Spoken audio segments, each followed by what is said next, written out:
sickest podcast. Tune in for the audio, or you can even watch back. Giving players all the props, or put them on blast. We don't give no hot takes, only talk facts. We're giving all our devotion, riding high on this wave of emotion. Going all out, yeah, cause this is our time.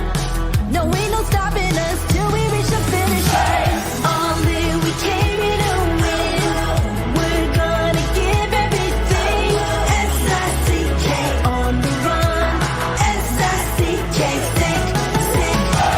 On fire, we're ready to fight. We'll bring the house down tonight. S-I-C-K on the run. S-I-C-K, sick. Play it on the car ride, play it when you lounge. X and O, you know that we can hold it down. Shout out to my man Sammy, got it off the ground. And to all the listeners tuned in right now, got debates, analysis, and speculation. This is sports talk for the new generation. You know where to find us, got a reputation. Sick podcast, your #1 sports destination. Giving all our devotion, riding high on this wave of emotion. Going all out, yeah, cause this is our time. No, ain't no stopping us till we reach the finish line. All in, we came in to win. We're gonna give everything. S-I-C-K on the run.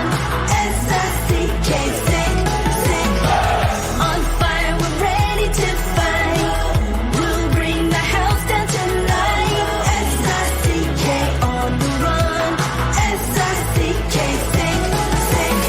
S-I-C-K, it's the sickest podcast. Tune in for the audio, or you can even watch back. Giving players all the props, or put them on blast. We don't give no hot takes, only talk back. S-I-C-K, S-I-C-K, S-I-C-K,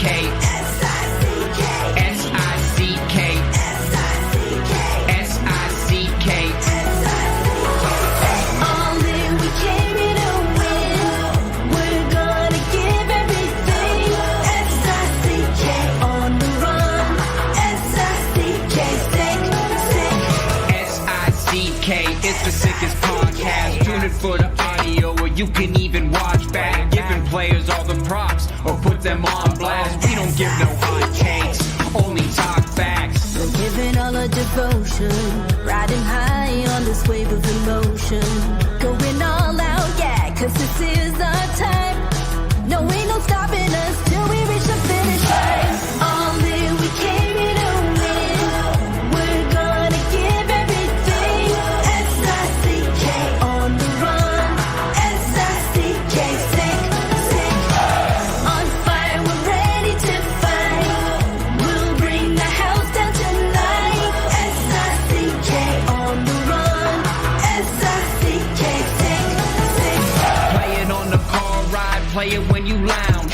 X and O, you know that we can hold it down. Shout out to my man Sammy, got it off the ground. And to all the listeners tuned in right now, got debates, analysis, and speculation. This is sports talk for the new generation. You know where to find us, got a reputation. Sick podcast, your #1 sports destination. Giving all our devotion, riding high on this wave of emotion.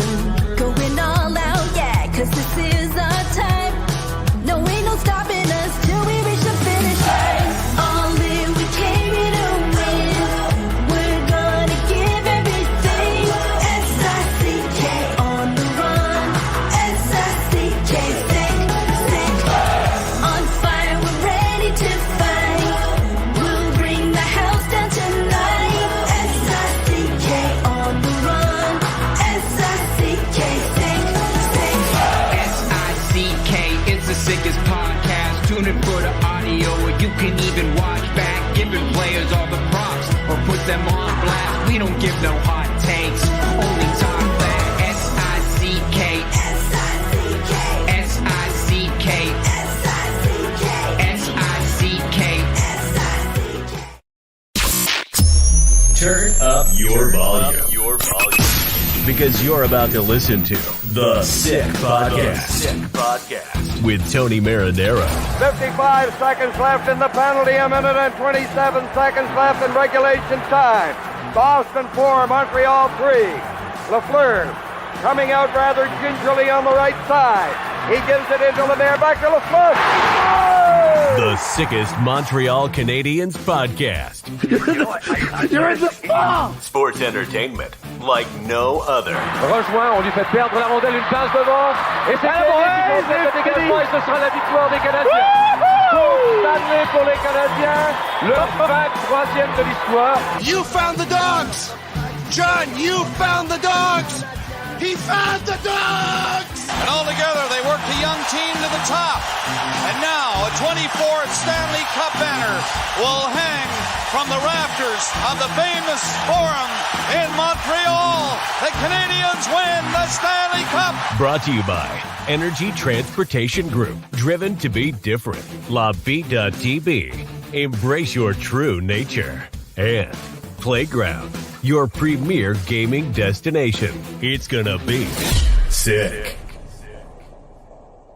Marinaro, the Sick Podcast. Hope everyone is doing well. You can watch us on YouTube Live, Facebook Live, and Twitter Live. Brought to you by Playground. Open 24/7. Drinks are always free while you play. Over 600 machines. Daily promotions, including Bust the Bank Pirate Edition, with a $100,000 weekly top prize every Sunday and a $1 million top prize at the grand finale on September 10, located just over the Mercier Bridge, only minutes from downtown Montreal. Also brought to you in part by La Bittt at Tibi, brewed in Quebec, a winner of a dozen international awards. La Bittt at Tibi offers quality microbrewery beers made with premium ingredients for everyone's taste. La Bittt at Tibi, embrace your true nature. And brought to you in part by Energy Transportation Group, named by the Financial Times as one of America's fastest growing companies in 2023, having been recognized by the Globe and Mail as a top growing Canadian company for 2 years in a row. They work with some of the biggest Fortune 500 companies, providing end-to-end logistics services. Join a winning team. Check out Energy's career page for available opportunities. This guy impressed us so much when he joined us last time that we decided to bring him back. He was so good talking about Matvei Michkov and why he thinks the Montreal Canadiens blew it and passed up on a generational talent, a guy who could have been the Montreal Canadiens' best offensive talent since the late, great Guy Lafleur. He was talking about Matvei Michkov, of course. But at the end of that conversation, he said to me, Tony, listen, even though they passed up on Michkov, and I think that was the pick, the next best pick would have been Reinbacher. And he said, it doesn't take away from the fact that I have full confidence in Kent Hughes and Jeff Gordon, and I believe they will deliver a Stanley Cup to the Montreal Canadiens in the next couple of years. The second he said that, my eyes opened even wider, and I said, I have to get him on again.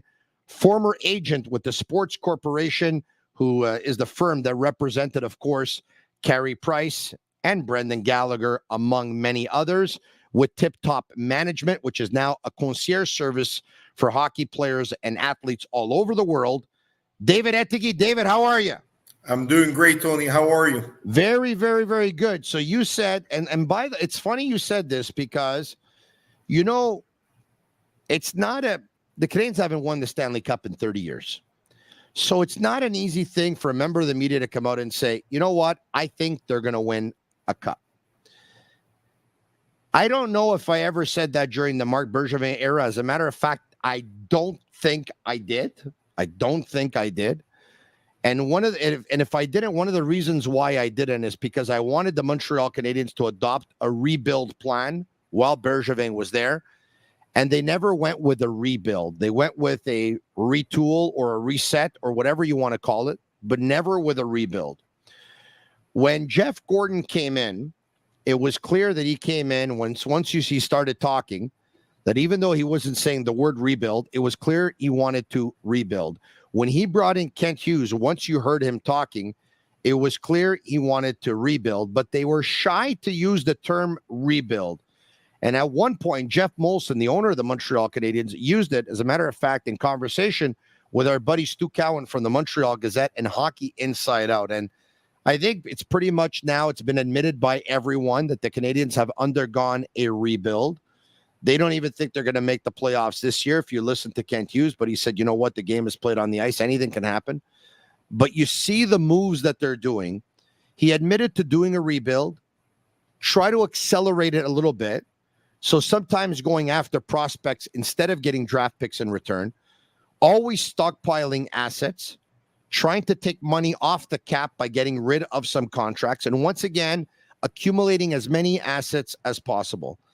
And when I saw the way they were going about their business, very clinical in their ways, very surgical in their approach, I've nicknamed Kent Hughes the stockbroker.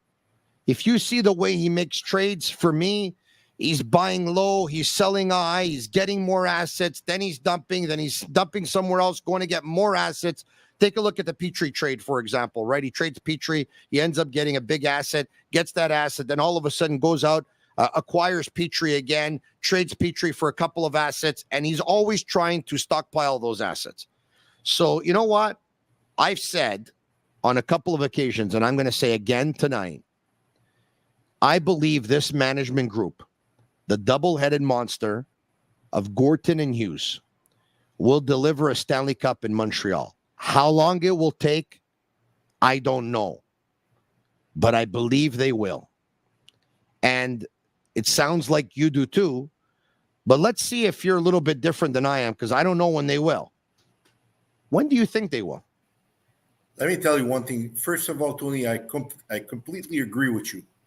And everything that you said about Kent Hughes and Gorton and the new management team and the way he's been doing business, he's been impressive.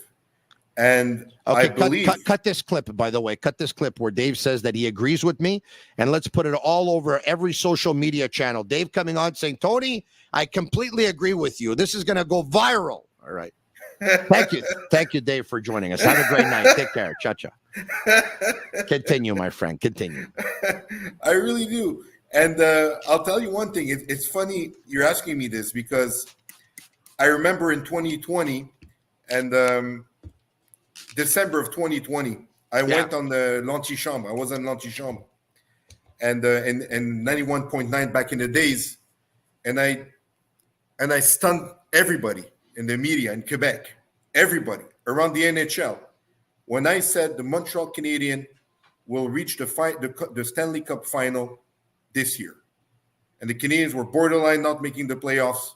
I went live on RDS, and I said that in the month I remember of that. December. That's true. Mathias Brunet, that you know very well, was shocked. Yeah. He even called me afterwards, and they actually went all the way to the Stanley Cup that year. Yeah. And there was a reason why I said that. First of all, of course, I believed in what Marc Bergevin did that specific year. Yeah. And I remember telling Marc Bergevin at that point, I called him up and I go, Marc, when he made the Stanley Cup final, second they won. You had a good relationship with him, eh? Yeah, and you know what? He liked you a whole lot, Tony. Oh, really, eh? People don't know that, but he had a good relation with you. He really respected you. You know what? I had a feeling that he liked me. He never told me, Tony, I like you, but I had a feeling that we had something. He respected you. But I could tell you one thing for sure. The second they won and they made the Stanley Cup final, I didn't call any other player. I reached out to Marc Bergevin and I told him, Marc, there's two people in the city that believe you would make the Stanley Cup final. It was you and me. And now you did it. Congratulations. He was so happy. He was, it's like, oh yeah. And I had, but I'm more intrigued with the whole thing that he liked me or that he respected me. No, he told you, or listen, he always told me that you were on the ball in what you did, and I don't disagree. Now there's a lot, you probably had a close relationship. I mean, you've seen him on a daily basis. I mean, covering the Montreal Canadiens for such a long time. Look, I gotta tell you this. I thought he respected me. And you want to know why I thought he respected me? Tell me. Because I think I asked him some questions that others probably, with all due respect to others, I'm not talking for everyone, but most others didn't have the courage to ask. And I think he respected that I had that courage to ask it with the respect in which I asked it. Tony, I think it was more. I kind of agree with this, but let me be more surgical about it. My hair, my curly hair, my blue eyes. Yeah, they're beautiful hair, man. I just want to tell you that your questions are probably more out of the box. They're not regular questions that are expected. That was the thing. All right. Okay. And I think it covered it. But anyways, that's a different story. Feels so much better now. There's a way, Tony, why I believe a team could make a Stanley Cup final or win a Stanley Cup. There's things that don't lie. So why did you believe that Bergevin team in 2021 was going to make the final? Very, very simple. The Montreal Canadiens, first of all, knowing Carey Price, Brendan Gallagher, they've been friends for many years. I knew that Carey was not in 100%. I knew it was. We weren't sure he was going to stop afterwards, but I knew it was probably one of his last chance really making it. Shea Weber, I knew he was going to give it all. I didn't know he was going to stop after, but I knew that they had an opportunity. And what happened, Tony, what made the big difference is that Marc Bergevin was able to add some fantastic veterans like Stahl, like Perry, guys that were in their, let's say, at the end of their career. Yeah. But why were they so good? And why did I believe they would make it? Why? Because he added veterans that had a run left in them. In Perry's case, even no, more than not that, even. That's one point. But let me go even further. Yeah. Why? Because what's the problem with a 38-year-old guy like, let's say, Perry or whatever? The problem is that he cannot sustain in the 82-game season and then play 24 games in the playoffs and be just as efficient.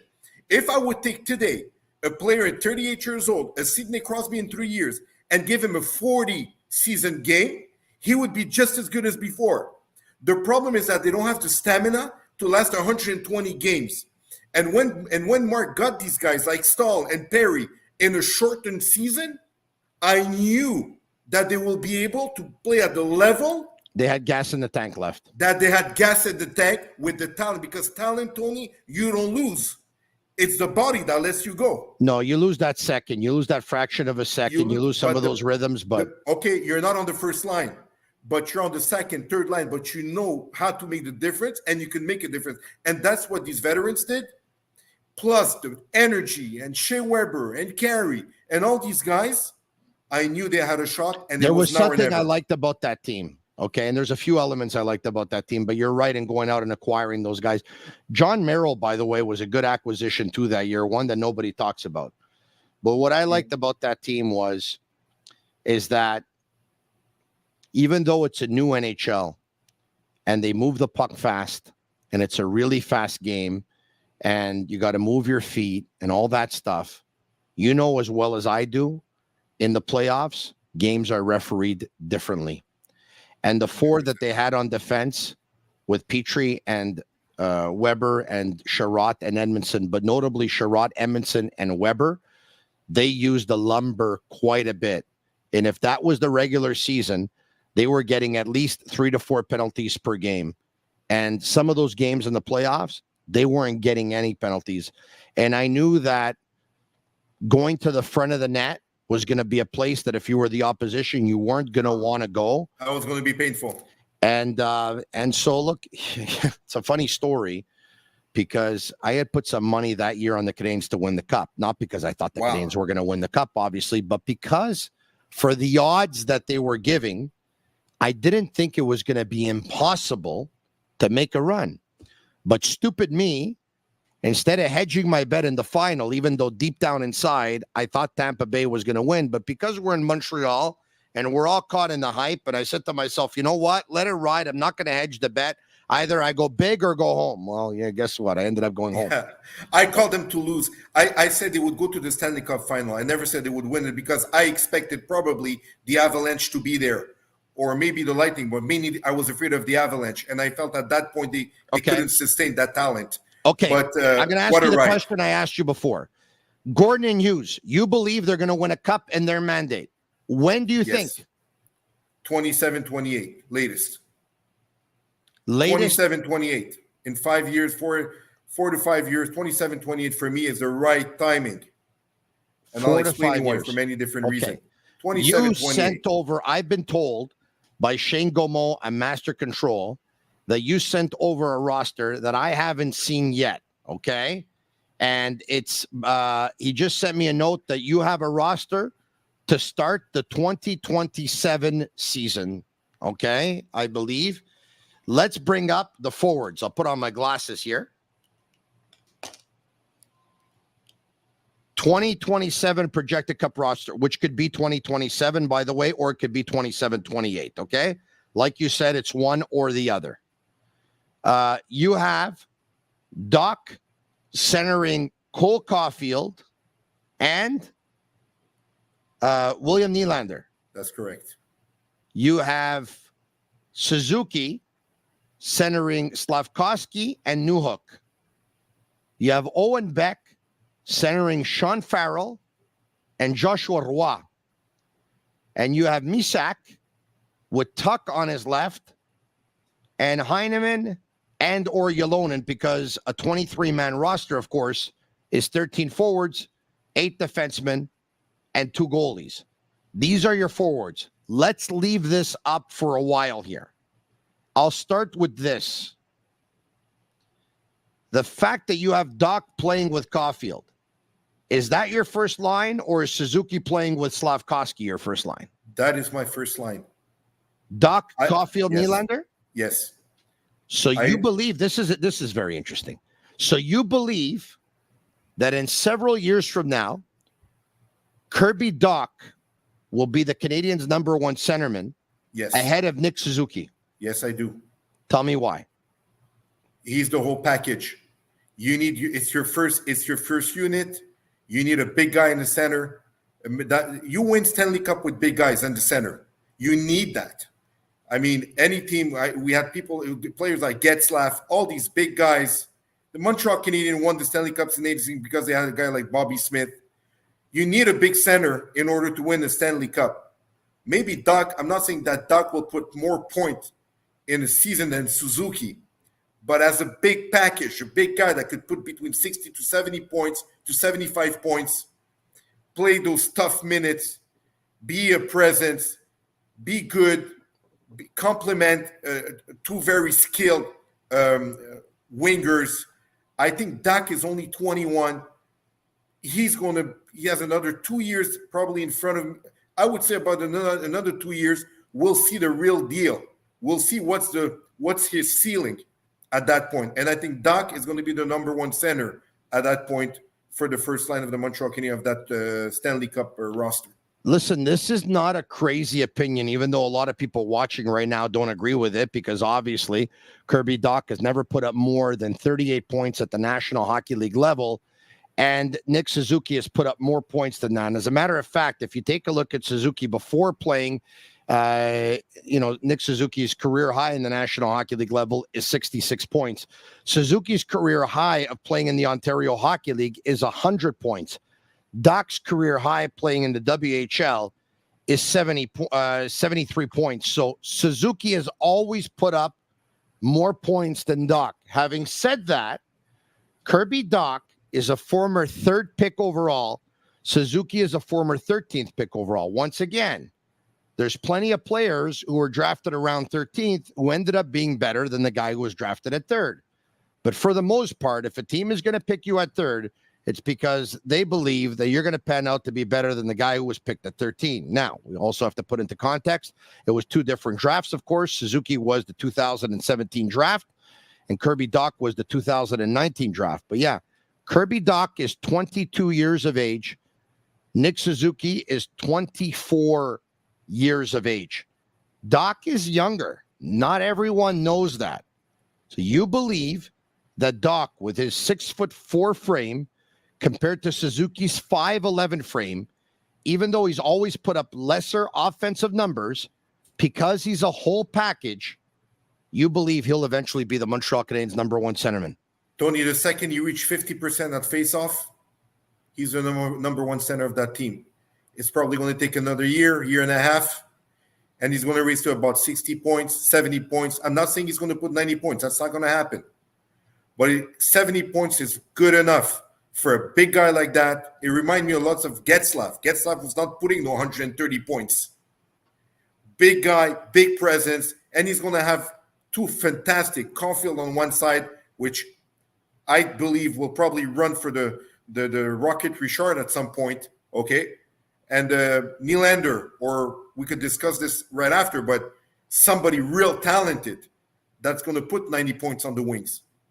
And at this point, every team, every line needs a guy that's going to be in front of the net, that's going to do the gritty stuff, that's going to do what the other two guys don't want to do. I remember back in the days with the Lightning, Ryan Malone used to do that job for guys like Marty St. Louis and for Vinny Lecavalier. Yeah. You need that big guy on the first line to win Stanley Cup. That's Kirby Dach. It's not Suzuki. William Nylander, who plays for the Toronto Maple Leafs, will be a UFA at the end of the 2024 season. Instead of the Toronto Maple Leafs trading him, you think he's going to go to unrestricted free agency, he will walk, and the Canadians will scoop him up? I hope for the Montreal Canadiens, Tony, because they absolutely need, and they have nobody in their system right now that has that level of a Nylander that could be ready to go in 4 or 5 years to win a cup. You were hoping it was going to be Michkov. You got it. And because Michkov is not there, and if Michkov would have been there, if they would have drafted Michkov, I imagine that Nylander is not on your list and Michkov is. Is that correct? It would have been Michkov, and they could have got maybe Dubois this year if they didn't. Or it could be another player that could play top two lines, big guy, big body. Okay, that would have been perfect. It's not crazy to think that Nylander will sign with another team because the Toronto Maple Leafs, knowing Nylander's in the final year of his contract, they'll obviously try and sign him, correct? They will not sign him, Tony. People need to take that out of their head. No? I don't see it happening. They have Austin Matthews. They have so much on the line. They've been trying that route before, and there's just two. Even if you don't think they'll trade him because they're trying to win a cup? Oh yeah, so they're going to have to go all in.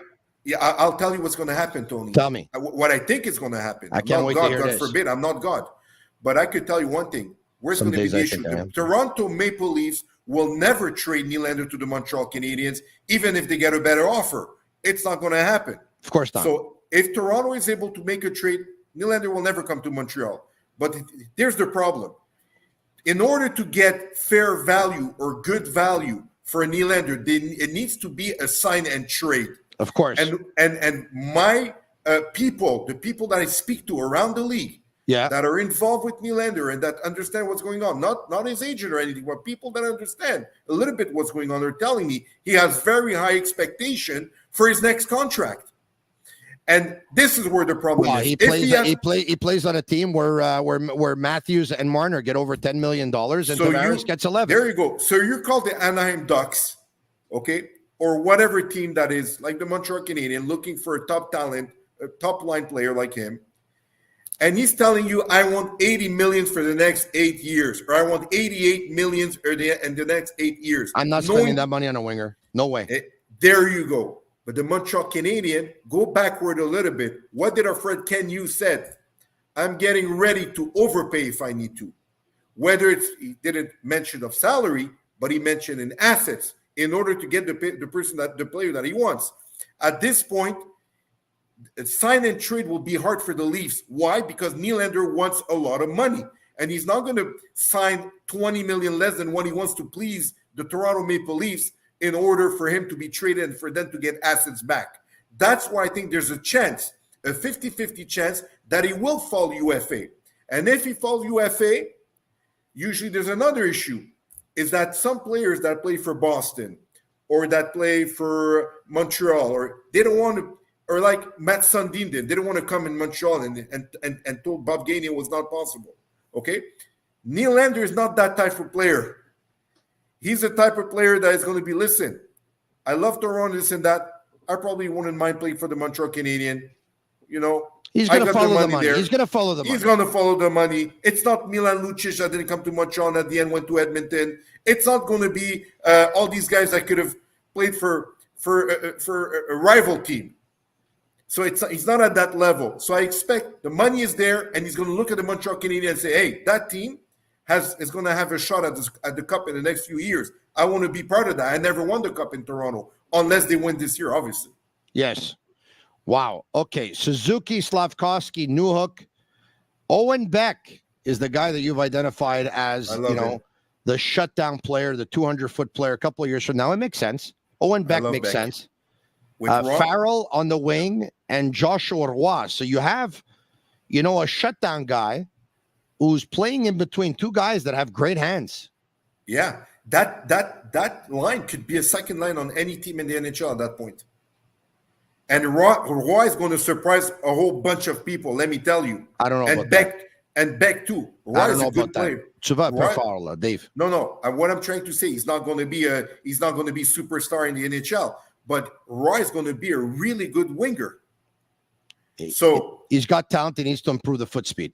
Obviously, If but he as a improves- third line, 5 years from now, it could be. There's a good chance that he's going to be able to. So I deliver. got to tell you this. I saw Luke Tuck at development camp. This guy has the intangibles of an NHL player. How did you like him? He's a gamer. He's big. He comes to play. He could skate. He plays. He plays a man's game. Yeah, and he could easily be bumped to the third line. Easy. You know what I like Okay. about him? The second he picks up the puck, he puts the head down. He puts the shoulder down, goes to the net. There's no zigzag here. He just goes. That's it. You know, And I like him. I mean, he has great DNA, his brother. Heineman has a major league shot, by the way. I like Yelonen's shot too. Mishak, we'll have to wait and see. Mishak is what people don't expect. And let me tell you about Mishak. Last year was a bit disappointing. It wasn't where he wanted it to be. But Very disappointing, Dave. very disappointing. And now, but let me tell you one thing. It's a puzzle. A Stanley Cup roster, Tony, is a puzzle. And you cannot just have 4 offensive-minded centers. Mishak is a poor Thomas Plekanec. Let me tell you. And that, for me, is Very good poor. enough. Yeah, very Very poor. Well, poor. yeah, but enough. I Hey. believe that he's going to be able to run that fourth line, okay, in a way that he's going to be responsible. He's going to do what he needs to do. He's going to have wingers that are talented, and he has some level of talent. When he played in the OHL, Misak was pretty good. He was able to put some points, so he can understand offense.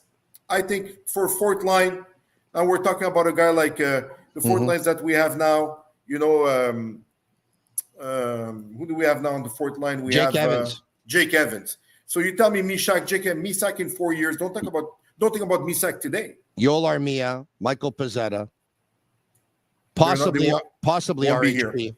Yeah, Won't be here. well, RHP will maybe in 4 or 5 years. I He's got highly doubt it. You doubt Highly it? eh? doubt it. Yeah. Okay. Well, this is the fun of this conversation. A shout out to Murphy Clinic, by the way, an aesthetic clinic specializing in medical aesthetic care. They offer permanent laser hair removal, as well as a wide range of treatments for skin problems such as acne, rosacea, fine lines, and more. They currently have 2 clinics, one located in Montreal, Shop Angus, and the second on the North Shore in Terrebonne. They're also opening soon in Quebec City. Visit murphyclinic.ca or on Instagram at Murphy Clinic. All right. Okay. Now, on defense. The lineup that you project to be on a Canadiens team that will win the Cup either in 26-27 or 27-28. Gooley, Mayu, Hudson, Reinbacher, Engstrom, Matheson, Jackeye, and Barron. Those are your 8. I don't see Jaden Struble. No. I don't see Jordan Harris. Obviously, Savard has been traded away by then. I want to talk to you about Mayu. How sold are you on him? I love him. He's a stud. Because you know Simon, the snake Boisvert? I call him Userpent, the snake, the serpent. Userpent. You understand? I understand, yes. His evaluation of Mayu, career AHLer, maximum 6th, 7th D in the National Hockey League, 8 minutes a game. That's coming from, once again, Simon the Snake Boisvert, a.k.a. Userpent. Everybody's allowed to is entitled to his opinion. But you what think I he's can off tell the you, drop. But you think he's dans champ gauche. Let's say can it. I tell you? Can I tell you something very personal? Yeah. But I'm going to share it with all of you, with your Everybody. thousands of listeners. Thousands. We're at the People millions, my friend.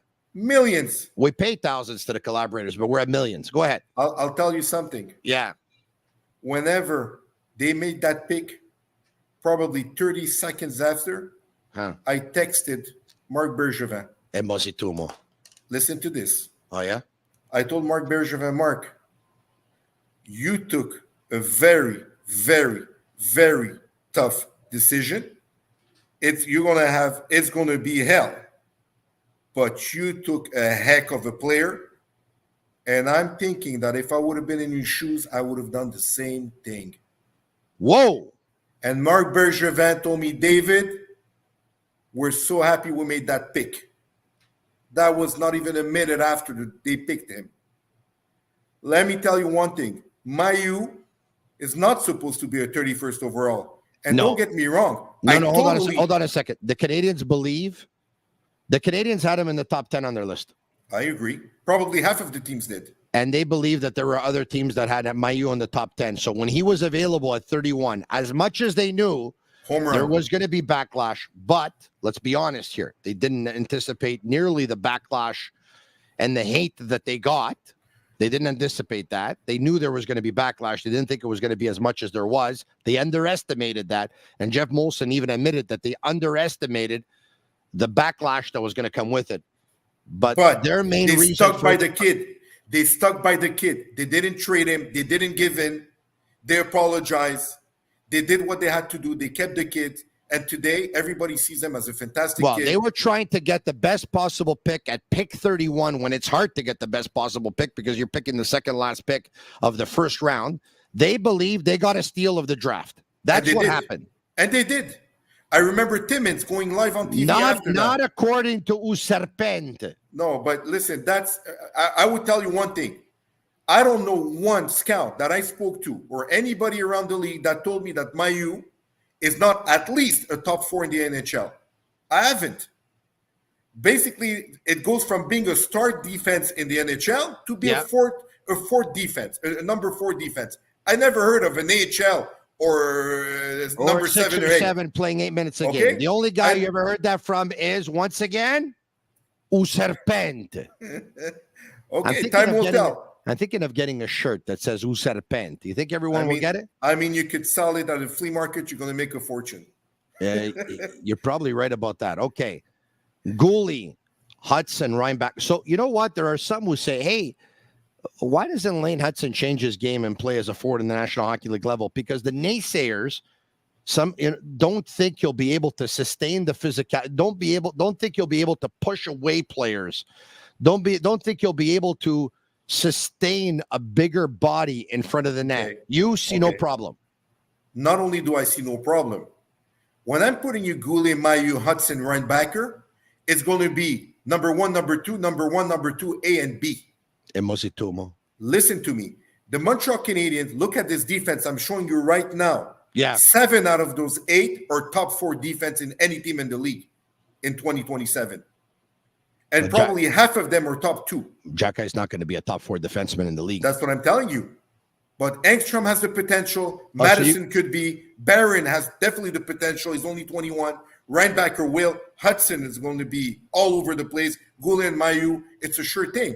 They'll have the best defensive core of the NHL. Don't break your head. Let me tell you. You think Barron could be a number 4 by 2027? Yeah, let me tell you that's something. An interesting opinion. When Barron came back at the end of last season, we saw good. Skates he well. looked good, man. He's 21 years old. Yeah. At some point, we have to understand that usually a defense is really strong around 25 to 30 years old. That's his peak. That's where he starts really to 27 is really the top, right? Yeah, you're right. Okay, this is what it is. I mean, at 32, they're still good, but usually but at 21, you should have seen me at Super Neuf in Richelieu or at the Dagobah in Quebec City. Flying off the chandeliers at that point. Barron was a top prospect, Tony, coming in the draft. Okay. Yeah. All right. Don't forget one thing. And to answer your question about Hudson, Vancouver doesn't have a problem playing Hughes on defense, even if he's a small guy. He finds his way. I understand Hudson maybe will have to learn different things. Modern day player. Quinn Hughes, modern day player. Hey, Hudson with Reinbacker. Are you kidding me? I mean, it's a match made in heaven. And then you have Goulet and Mayu. You have the beast of Goulet with Mayu that is going to be probably 6'4", 222 pounds with a shot Means you get 222 pounds. God forbid you would have told me 223 or 221. You had to give me 222 pounds. But I think that's what he is right now. Not 220, not 225, not to 222 pounds. Last I checked, he was 222. Amazing. Now, you know that he shoots the puck at 105 miles per hour already? It's not like Weber, but almost. I mean, where do you find a guy like that? That's not an AHL guy. I'm sorry to tell you. Now, this guy, when he shoots the puck at the National Hockey League level, there are people not going to want to get in the way of the goalie. They're going to move out of the way. Goulet? Hopefully, it's not going to be a la Gaston Gingras when he used to line up. With all due respect to Gaston, people in the Blues used to duck. Remember? Listen, but Gaston was not the size of Mayu. No. We know Gaston very well. But Gaston He's a great guy. Remember? But it was like planes coming in from Dorval Airport. Right over here. Okay. But listen, great defense score, best in the league. Yeah. And that's what's going to make. That's a defense score that's going to move the puck. Move the puck, clear the crease. Well, clear the crease. The crease. Goulet, Mayu, Reinbacker's going to use it. You think Reinbacker is going to turn into a physical defenseman? He's going to be good enough to move you. The guy's 6'2". He's going to be probably 6'2", 6'3". He's already 6'2" and a half. Are you kidding me? Yeah. And this kid is playing with grit. I never saw him live, but I could tell from what I've seen on the clips, you could see that the guy has grit. And his growth plates, by the way, are still open. Hudson too. Of a sudden, we're talking growth plates. Tony, the average size of that defense is almost 6'3", 208 pounds. Are you kidding me? He pulled up to 208. No, because I checked into it. You have to understand. I'll tell you something afterwards. So when you did this whole exercise, so listen, you have basically, hold on a second. All kidding aside here, I know what you're doing now, okay? You've put together some analytics, there's some data entry. You have come up, I know what you did. You've come up, you've entered in some statistical data. You've come up with a formula. There is something that you're saying. If you have this, you can win the cup, and you put it together. Let me tell you, Tony, you got it. And I'll tell you something. I got it. It's not just in Belfast, not just you're a smart guy, and that's why I like you so much. But thank you very much. Tony, the last 18 Stanley Cup winners. I shave everywhere, by the way. Nice and clean. Yeah, you go to that clinic there. Murphy Clinic. Laser hair removal, yeah. But I could tell you, the last 18 Stanley Cup winners have a few things in common. How many years average you had in the NHL? What was the age of the player, more or less, and what size they have. This is something that is non-negotiable. You have one exception in the last 18 years. I'd be willing to say it. I don't have the information in front of me. I'd be willing to say that the average NHL Stanley Cup champion height on a team is at least 6'1". Their weight is at least 208. And their age is an average age of probably, I would say, 27 or 28. So let me tell you something. You're wrong. On the age, you're wrong. Let me tell you, I'll surprise you. Yeah. Colorado Avalanche, 26.5. The Caps were 26.4, 26.9. I said 28. Chicago, he's giving me 26.4, 26.5, 26.9. I told you 27. Okay, the average altogether is 26.5. Okay, and I said 27. I heard 28. No. 26.5 rounded off is 27. Okay, so you got it. Technically, I'm right. So those teams that won the Stanley Cup were an average of 26.5. The Montreal Canadian team that I just put there is going to be 26.4. Wow. But I'll go even further. You're right on another. You're almost there. The average height of those teams is 6'1" and a half. I said 6'1", but you're going to tell me 6'1" and a half, which actually rounded off is 6'2", so I'm off. And that's going to be exactly the size of the Canadian. I'll go even further more. It might be to put together a Stanley Cup contender. We need a calculator and a calculus teacher. No, but listen, that's where analytics, Tony, is so important now. You're right. There's a reason. Right. Yeah. And I will tell you the last thing that nobody knows, that nobody pays attention. Yeah. Stanley Cups. People say you need those veterans. You need those veterans to win a cup. Yeah. In the forwards and defense core that I put, other than Madison, you don't have that many guys of 35, 38 years old. The truth of the matter is that the last 15 years, Stanley Cup winners had an average of 5.4 years in the NHL. That's including the old guys. The Montreal Canadiens, because they promoted guys like Slavkovsky, like Caulfield, like Dak, like Suzuki, like Newhook, and on defense, Goulet and all these guys, they will be at 6.1 years of experience at that point, which would place them the most experienced squad since 2005. This guy does his homework, and let the record be shown and be known that the data shows that the best sports podcaster, hockey podcaster, notably in the world, is 5'10", 250, 50 years old. Can you take a guess? In goal, in nets. This guy's the best. Whoa! UC Saros. I see the Montreal Canadiens need to go out there and get a goalie. Not going to happen. It's not enough what we have. We're not going to have Caden Primo is not going to be that goalie. With all due respect. Okay? You've already determined that, huh? Listen, let's not, let's call a spade a spade. Yeah, we're calling a spade a spade, yeah. All right. At the end of the day, I think they're going to need to get that top tier player. And I think more than ever now, we have some teams that could win the cup with two good goalies. And I think a guy like Saros will come as a UFA. Okay. Montembeault, I believe, has the potential to be a number one goalie. I'm not saying he's going to be the all-star goalie. He's not going to be Carey Price. But I think you add a guy like Saros, which is top 10 goalie in the NHL, will still be pretty young. He'll arrive here around 28 years old. Okay. I believe that the two of them together is going to be a good tandem. And with this kind of defensive core in front of them, no problem. So a city and a team that usually has a hard time attracting unrestricted free agents, in your opinion, because of Kent Hughes, because of a willingness to overpay, because he's going to go for that cup and he's going to have the cap room, and because of the way they're treating players here and the way they're doing business, leads you to believe that William Nylander will sign as a UFA in 2024. UC Saros will sign as a UFA in 2025, and the Montreal Canadiens will win the Stanley Cup either in 26-27 or 27-28. And that, my friend, is your team. And that is our Sick Podcast. Tonight was truly sick.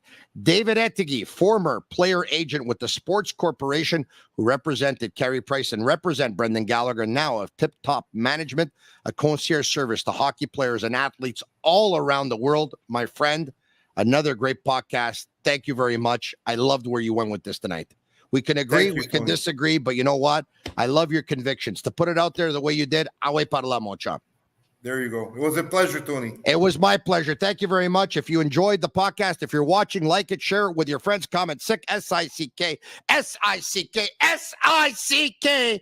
And if you're going to listen to us on Apple Podcasts, leave us a 5-star review. It's our way of feeling the love for Shane Gaumont and Juliana, Sammy, and Agnello, and Master Control. They're Cavallaro. I'm Marinaro. And that's a wrap. Hope you don't miss us too much until next time. Follow the Sick Podcast with Tony Marinaro on YouTube, Instagram, Facebook, Google Play, and Apple Podcasts. The Sick Podcast is brought to you by Energy Transportation Group, driven to be different. La Bittt. Embrace your true nature. And Playground, your premier gaming destination.